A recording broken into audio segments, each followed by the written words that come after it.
Menurut saya, visualisasi merupakan bentuk pendalaman kisah sengsara Tuhan Yesus dengan mendalami karakter dan mengeksplor karakter tersebut sesuai dengan peran masing-masing.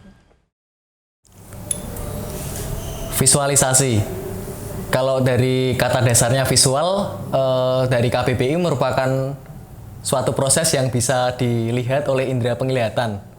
Lalu untuk proses visualisasi jalan salib, menurutku adalah suatu proses yang luar biasa yang ditampilkan oleh anak-anak muda Karangpanas, yang dimana ternyata proses ini sudah berlangsung sejak gereja lama masih digunakan. Dan di proses visualisasi ini dibagi menjadi dua tim. Yang pertama ada tim keaktoran, yaitu yang main menjadi pemeran-pemeran, lalu yang kedua adalah kru. Dan menurutku kedua tim ini punya beban tanggungan salib yang cukup berat dan seimbang.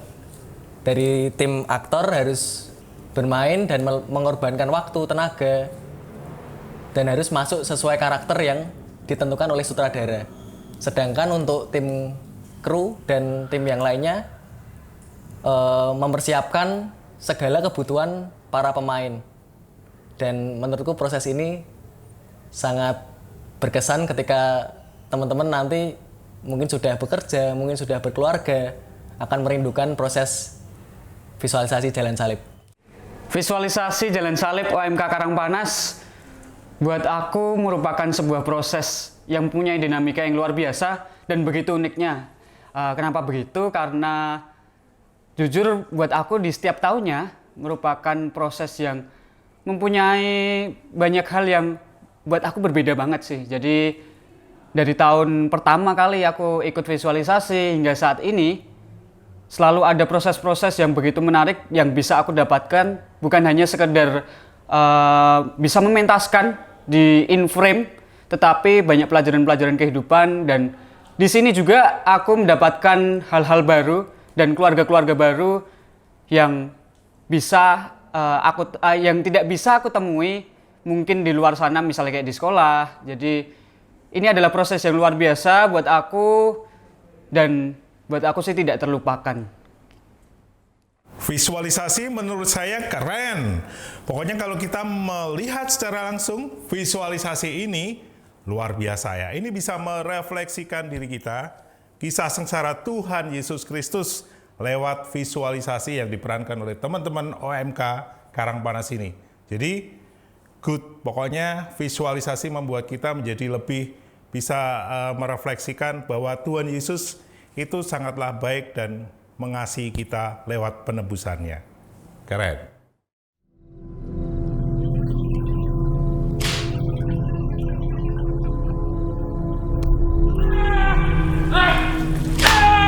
Mati kau Yesus!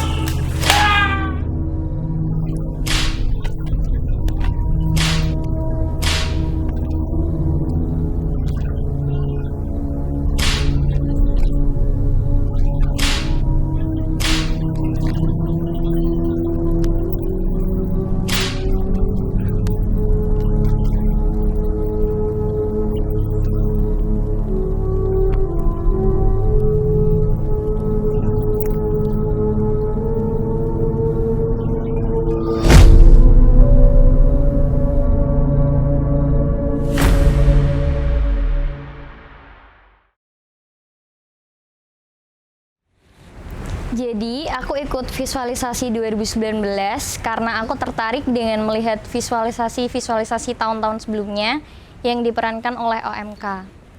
Nah, waktu itu aku masih SD, jadi umur aku belum cukup buat ikut visualisasi OMK. Nah, waktu aku udah SMP, aku lihat teman-teman SD aku pada ikut, tapi mereka bergabung di Miss Dinner, jadi kan punya banyak teman. Sedangkan aku belum aktif Miss Dinner, belum aktif OMK lingkungan, OMK wilayah. Jadi aku ngerasa kayak nanti aku pasti gak punya teman waktu ikut visualisasinya. Jadi aku memutuskan waktu SMA, waktu OMK Open Recruitment untuk visualisasi 2019. Di situ aku mendaftar bareng sama teman-teman SMA juga. kayak Yupi, Alma. Dan ternyata waktu udah gabung, banyak banget orang-orang yang aku kenal. Jadi nggak canggung-canggung lagi. Awal mulai ikut visualisasi itu karena rasa penasaran dan juga visualisasi itu masih asing di telinga saya. Terus waktu itu diajak sama salah satu anak OMK, kebetulan dia OMK, pengurus OMK Paroki juga. Dan akhirnya di situ masuklah mengenal tentang visualisasi. Nah, kalau misalnya dibahas tentang keraguan itu pasti ada, karena di sini itu menurut saya masih suatu hal yang baru dan juga orang-orangnya baru dan lingkungannya baru, jadi perlu adaptasi dan juga penyesuaian tentang yang ada di sini gitu. Awal ikut visualisasi itu pada tahun 2019. Saat itu teman saya ngajakin saya untuk ikut pendaftaran visualisasi. Saat itu tuh awalnya tuh belum kenal siapa-siapa, jadi masih agak abu-abu nih tentang pendaftarannya. Lalu saat itu kan ada teman yang ngajak tuh, jadi mulai meyakinkan diri untuk mendaftar visualisasi. Untuk keraguan sendiri sih, awalnya pasti ada keraguan ya, karena kan cuman kayak temannya tuh baru itu aja, sama kayak belum mengenal nih seni teater gimana, seni visualisasi juga gimana. Terus waktu ikut itu diajarin banyak banget pelajaran tentang visualisasi kayak seni olah rasa, seni ekspresi juga. Lalu di situ mulai belajar, dapat materi juga dari mentor, dapat semangat juga dari teman-teman, dan itu mulai keraguan tuh mulai hilang dan mulai semangat buat ikut visualisasi.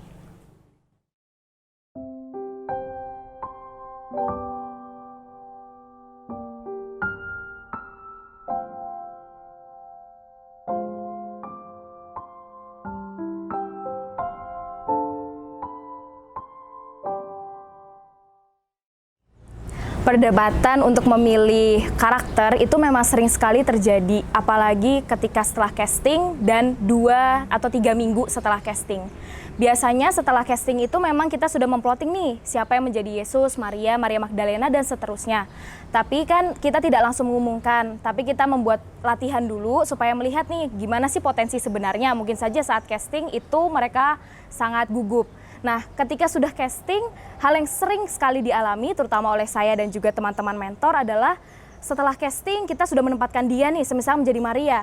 Tapi ternyata ketika latihan malah lebih cocok menjadi Maria Magdalena. Hal-hal tersebutlah yang sering sekali menjadi perbedaan di antara kita dan menyebabkan kita sering berdebat.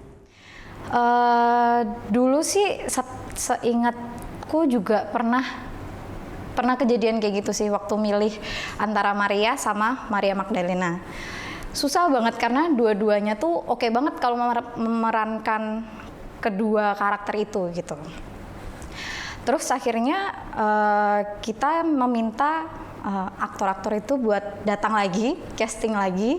Ya, istilahnya kayak casting lagi, terus coba nih peranin lagi nih, yang satu jadi Maria Magdalena, yang satu jadi Maria, dan tukeran karakter. Terus akhirnya kita memutuskan, oh kayaknya memang yang karakternya yang paling mendekati di Maria Magdalena tuh yang si A misalkan, terus yang si B memang cocok jadi Maria aja kayak gitu. Itu sih. Terus kesulitan yang lain pasti, kalau menurut aku ya, waktu kita sering banget kesulitan untuk mencari Yesus, karena jujur aja nih ya, sebenarnya aktor-aktor cowoknya itu yang mau ikut join itu kadang sedikit, padahal kita butuhnya banyak gitu kan. Jadi susah gitu untuk menempatkan siapa nih yang mau jadi Yesus, karena aktor-aktornya udah banyak yang dipakai nih buat Hanas Kayafas, buat prajurit, buat para rakyat kayak gitu sih. Itu aja sih. Kalau untuk proses pemilihan karakter, tentu banyak dinamika yang terjadi, terutama untuk pembagian keaktoran. Banyak nih teman-teman yang mungkin sudah pernah ikut visualisasi, ada yang masih baru, mungkin ada yang dari lahir udah punya bakat untuk bermain teater, dan tidak mudah untuk menentukan orang ini harus menjadi peran apa. Karena yang dibutuhkan di visualisasi Jalan Salib ini tidak hanya sasaran tembak mata dan juga sasaran tembak telinga, tapi juga harus sasaran tembak rasa atau hati. Dan banyak teman-teman yang sudah berbakat dan dari tim sutradara sudah menentukan nih, oh ini cocoknya yang ini. Cuman dari beberapa mentor ada yang membantah, oh jangan, ini cocoknya ini aja. Dia menjadi karakter seperti ini, cocoknya ini. Cuman kita harus berunding dengan sutradara, harus memfikskan dengan jumlah SDM yang notabene masih kurang, dan pernah terjadi tim kru ini harus juga ikut main, jadi mau tidak mau harus membackup teman-teman yang kurang. Untuk kesulitan sendiri sih dari si perkap pasti ada.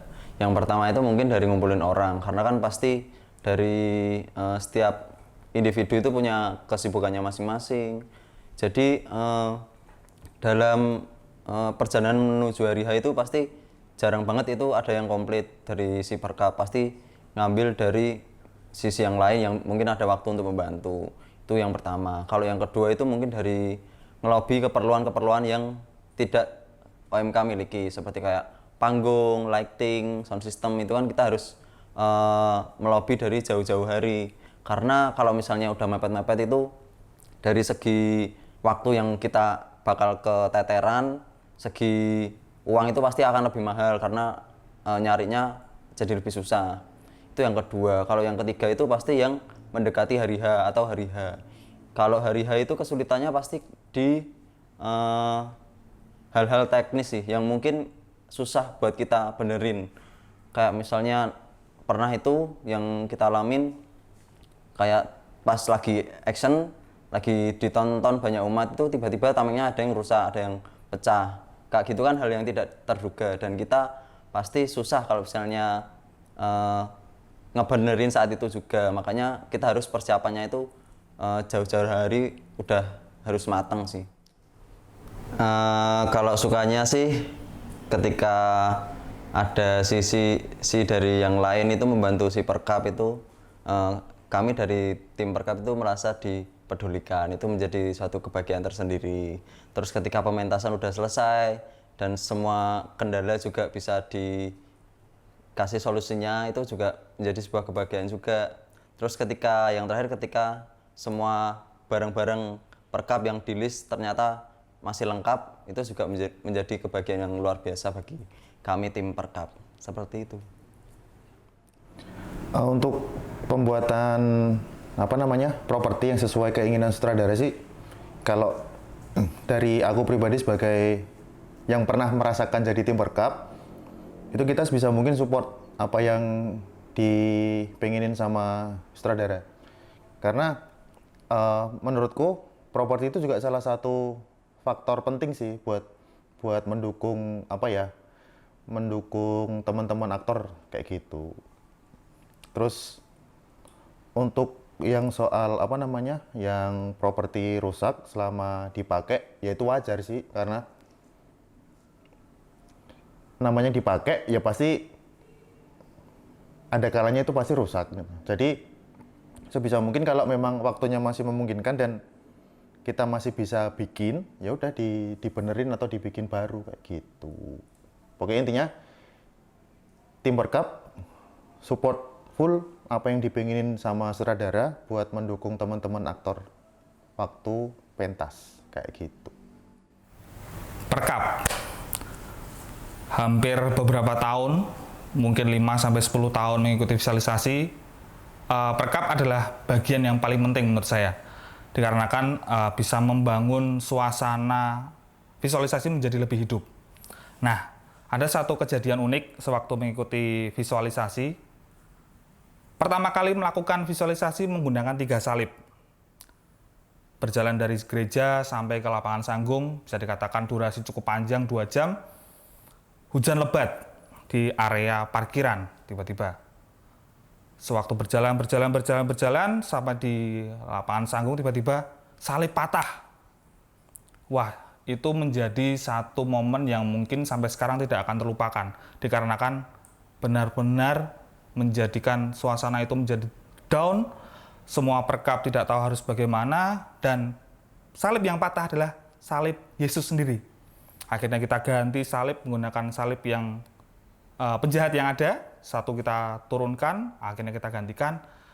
Suasana menjadi tidak karuan dan segala macam. Akhirnya visualisasi tetap berjalan sampai akhir, tapi visualisasi harus tetap berjalan lancar. Evaluasi demi evaluasi kita lakukan agar tidak menjadikan hal yang sama akan terulang kembali.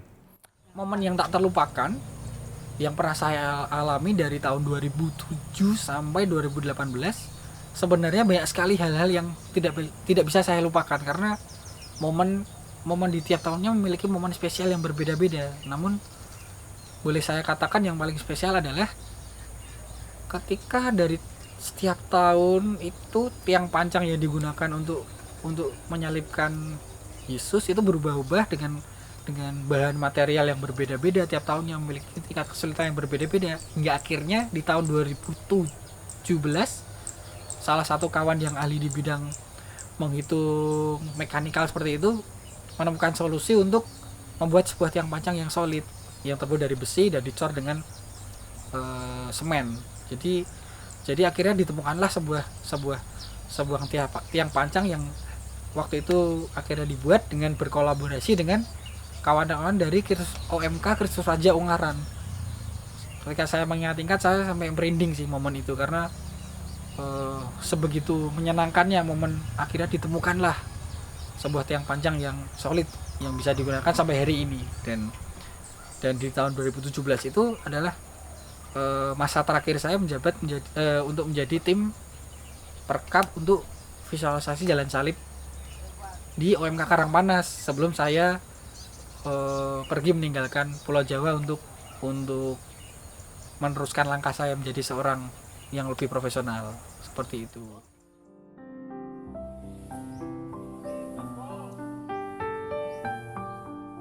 Aduh. Ada orang ini. Bandung.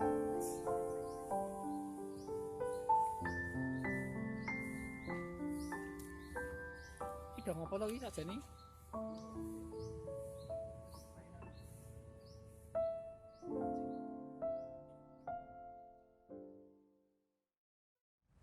Kalau untuk aktor yang tidak nyaman dengan perannya, sebenarnya itu adalah hal biasa ya. Apalagi untuk teman-teman ini kan adalah hal yang baru. Teman-teman ini kan kebanyakan atau sebagian besar ini baru pertama kali mencoba teater gitu atau dunia acting. Nah, tapi di sini kita sama-sama belajar supaya kita bisa menerima peran yang sudah kita dapatkan gitu. Dan sepengalaman saya sebagai seorang sutradara juga dalam sebuah visualisasi Jalan Salib, pernah kejadian ketika itu saya kesulitan untuk mencari sosok atau tokoh atau peran Yesus sendiri gitu, karena peran Yesus ini kan adalah peran yang cukup sentral ya, atau peran utama dari sebuah Jalan Salib. Ketika itu setelah casting kami sebenarnya mendapatkan beberapa kandidat untuk menjadi tokoh Yesus. Di kandidat pertama atau pilihan pertama itu menolak untuk orang yang pertama itu karena dia mengatakan bahwa dia belum siap untuk menjadi Yesus gitu, karena memang untuk menjadi tokoh ini memang butuh tanggung jawab yang cukup besar. Begitu juga dengan kandidat yang kedua, dia juga menolak dengan alasan yang sama. Hingga akhirnya kami harus memutar otak, dan ternyata untungnya di kandidat ketiga atau pilihan ketiga dia mau setelah kita bujuk gitu ya, dan mau akhirnya jadi tokoh Yesus. Kira-kira seperti itu. Oke, halo, perkenalkan nama saya Kardinal. Saya dulu pernah bergabung, berproses bersama dengan teman-teman di visualisasi tahun berapanya lupa. Jadi mengomentari kalau ada pemain yang tidak merasa nyaman dengan peran yang dimainkannya, itu sebenarnya hal yang wajar ya teman-teman, karena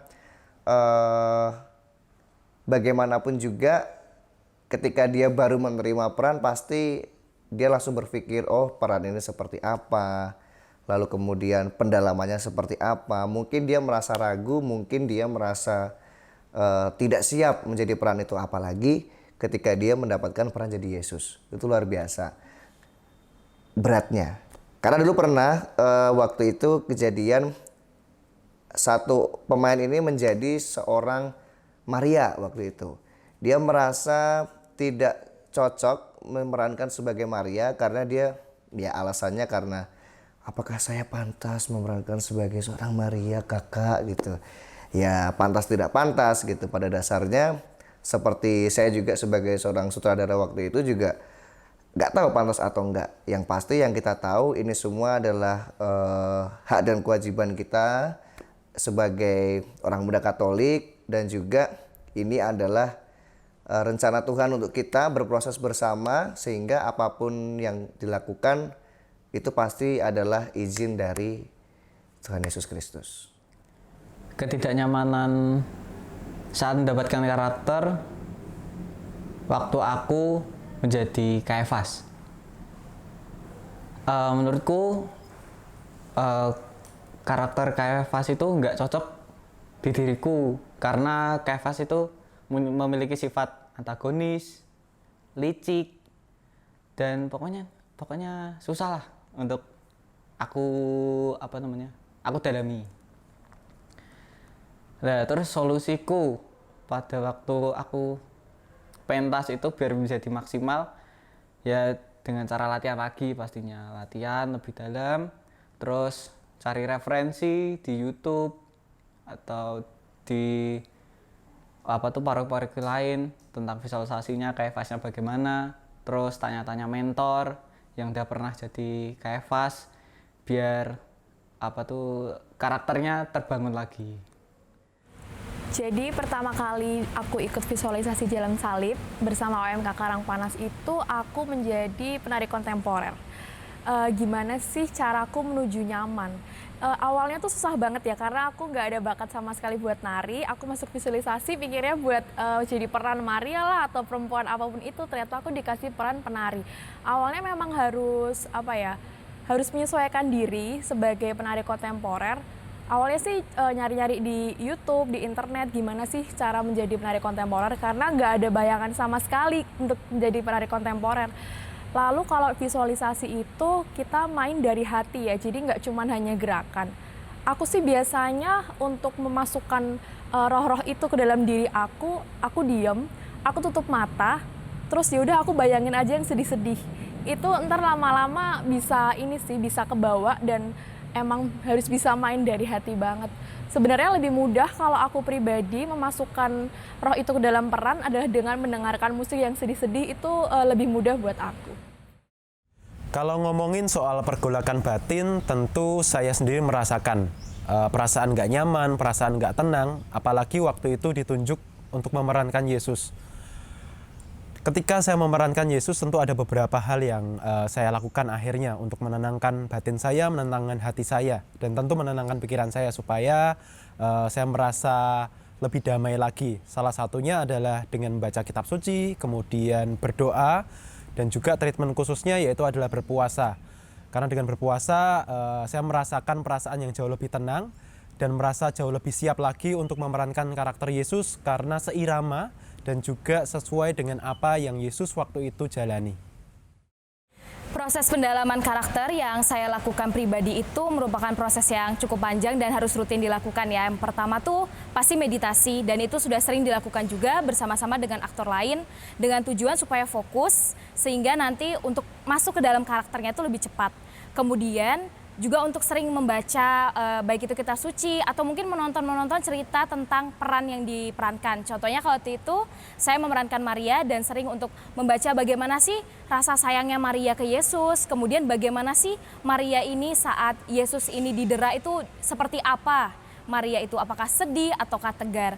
Dan kemudian yang terakhir juga H-1 sebelum dimulai visualisasi, juga jangan lupa untuk berdoa dan juga meminta izin kepada Tuhan supaya bisa memainkan perannya dengan baik dan maksimal.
Selama saya mengikuti visualisasi Jalan Salib di Karangpanas ini, kejadian seperti itu hampir sering terjadi sih.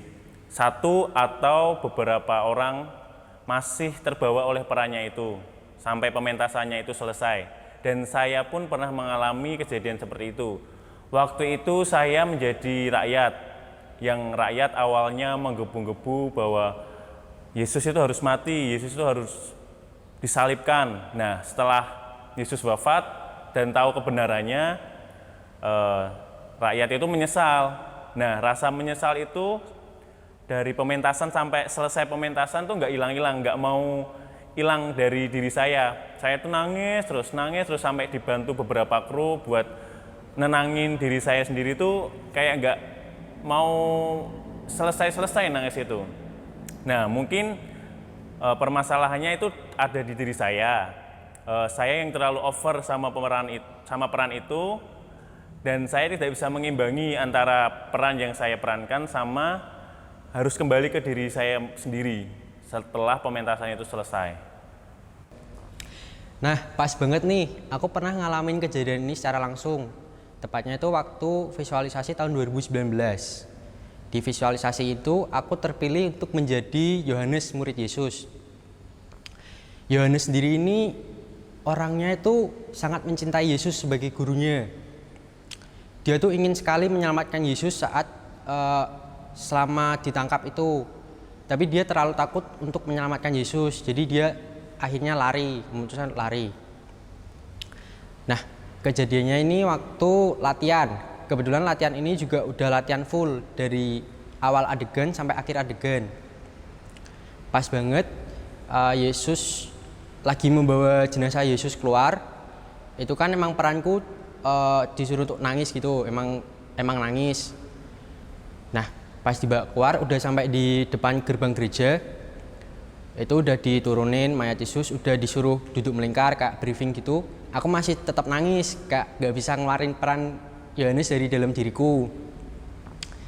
Nah, sebenarnya tuh aku sadar kalau aku nangis, tapi kayak aku nggak bisa berhenti nangis gitu loh, kayak ya nangis terus gitu. Akhirnya dibantuin sama beberapa kakak mentor, dikasih minyak kayu putih lah, terus dikasih air minum, lalu juga disuruh tarik nafas pelan-pelan, buang gitu. Cukup lama sih, kayak nggak bisa keluar perannya. Tapi akhirnya berkat kakak-kakak bisa mengeluarkan peran Yohanes dari diriku, gitu sih. Karena pertama kali aku ikut visualisasi itu di tahun 2019, dan kebetulan aku berperan sebagai Maria. Nah, aku sering banget nih ngalamin kebawa peran. Yang pertama, aku kebawa peran waktu latihan full di Aula Maria. Itu pertama kalinya aku ngerasain nangis, tapi nggak bisa berhenti nangis waktu udah selesai pementasan latihan waktu itu. Nah, yang aku rasain itu, aku ngebayangin kalau seorang Maria itu kan seorang ibu Yesus, melihat anaknya disiksa, melihat anaknya disalibkan. Padahal di satu sisi Maria tuh sedih banget, tapi kan sesuai dengan yang dikatakan oleh Tuhan bahwa ini semua tuh harus terjadi. Maria juga udah pernah bilang, terjadilah padaku menurut perkataanmu. Jadi dengan hati yang tegar, Maria harus menerima ini semua. Mungkin karena aku mendalami itu, jadi aku sering banget kebawa perannya.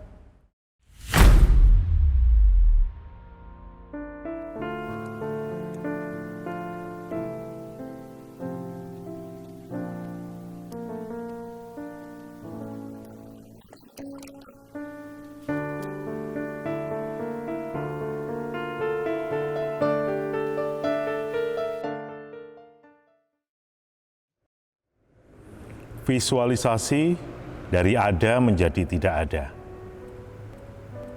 Ingat, 1 tahun lalu kita mengalami yang namanya pandemi COVID-19 yang melanda seluruh negeri, baik di Indonesia maupun di dunia.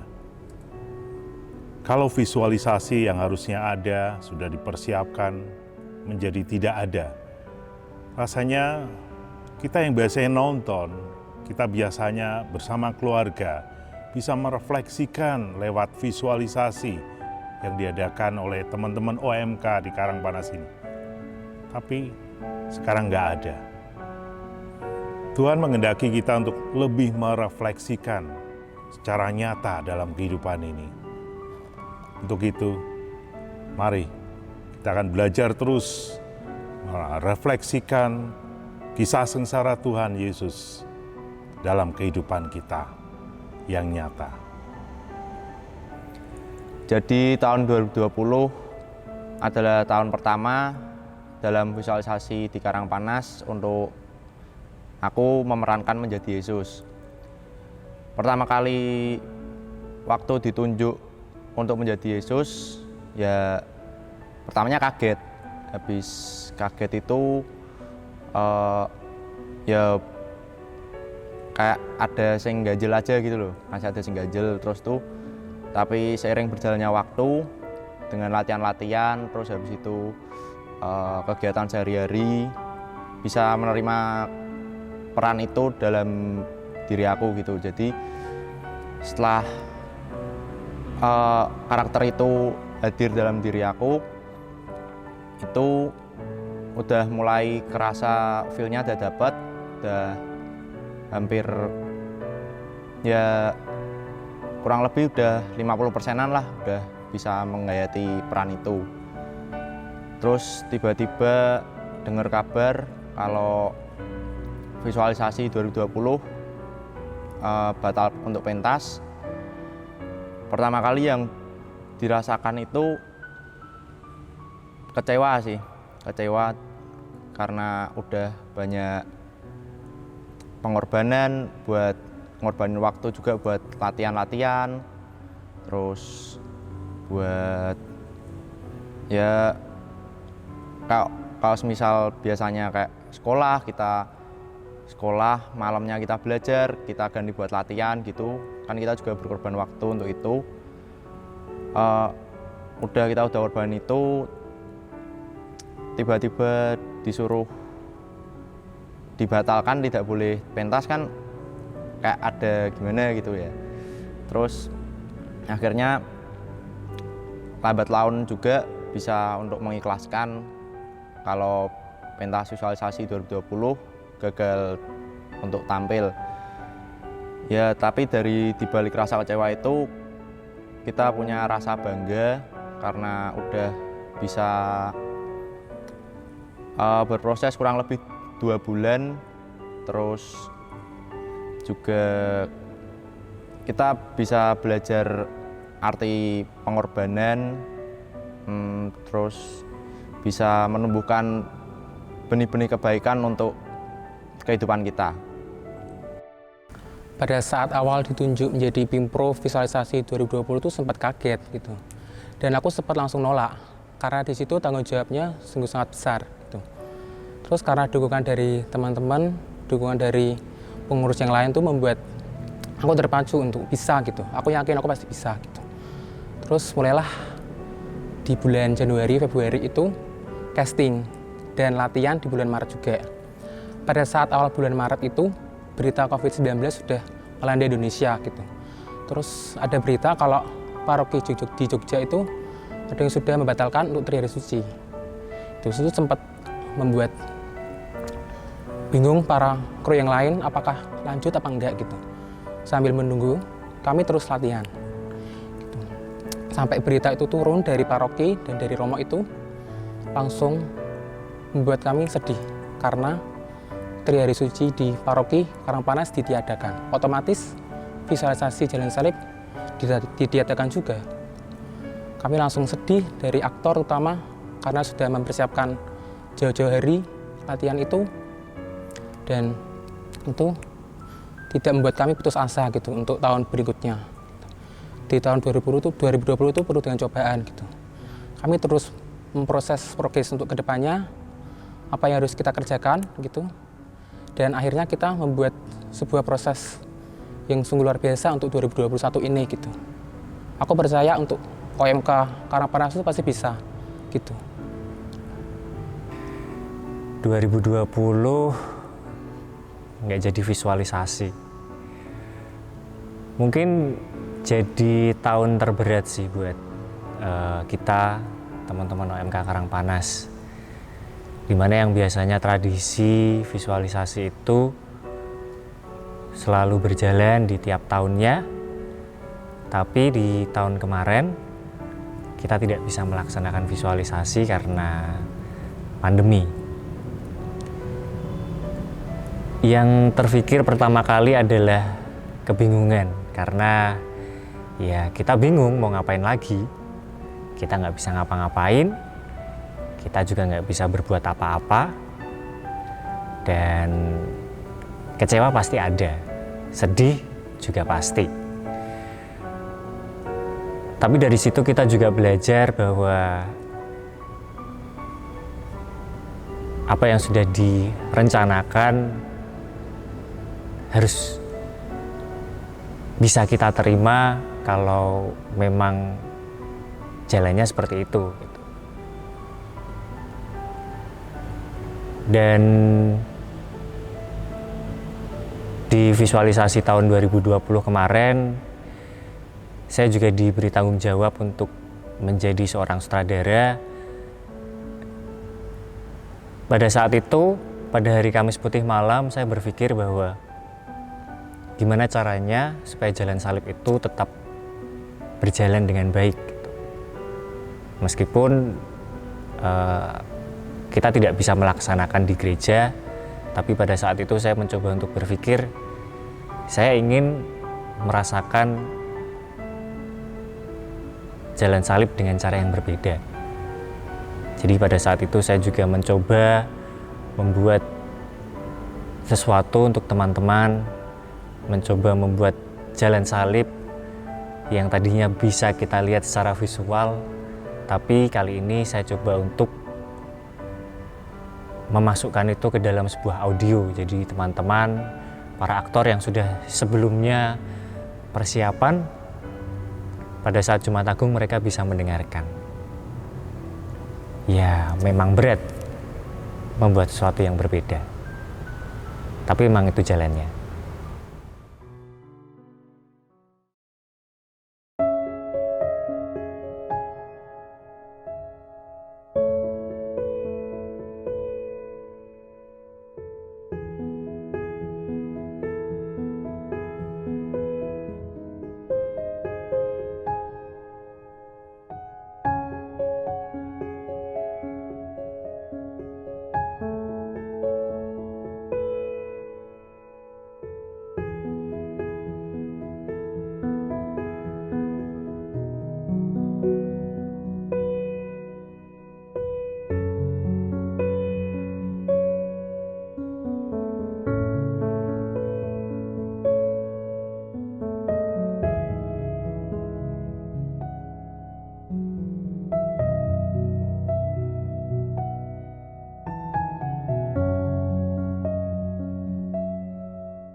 Visualisasi jalan salib memang terasa berat. Perjuangan Yesus, salib yang ia pikul, memang rasanya nggak pernah sebanding dengan apa yang ingin coba kita rasakan bersama. Susah. Tapi buat aku pribadi, pengorbanan dan keikhlasan jadi salah satu salib yang nyata buat kita bersama, yang bisa kita rasakan untuk mencapai hal itu. Visualisasi jalan salib menurut saya bukan hanya sekedar permenungan saja, tapi di sini kita juga berkarya. Jadi visualisasi jalan salib juga menjadi wadah bagi kita untuk bisa mewartakan kerajaan Tuhan, dan lewat visualisasi jalan salib pula kita bisa merasakan pengorbanan dan keikhlasan Yesus, serta di sini kita juga belajar untuk saling percaya, belajar untuk saling memahami, dan belajar tentang pentingnya kebersamaan. Berkorban dalam tumbuh bersama di masa sulit. Kalimat tersebut menurut saya adalah kalimat yang pas untuk menggambarkan visualisasi OMK Karangpanas 2 tahun terakhir. Berkorban. Berkorban bukan tentang apa saja yang kita punya. Namun berkorban adalah apa saja yang bisa kita berikan. Visualisasi OMK Karangpanas, jaya.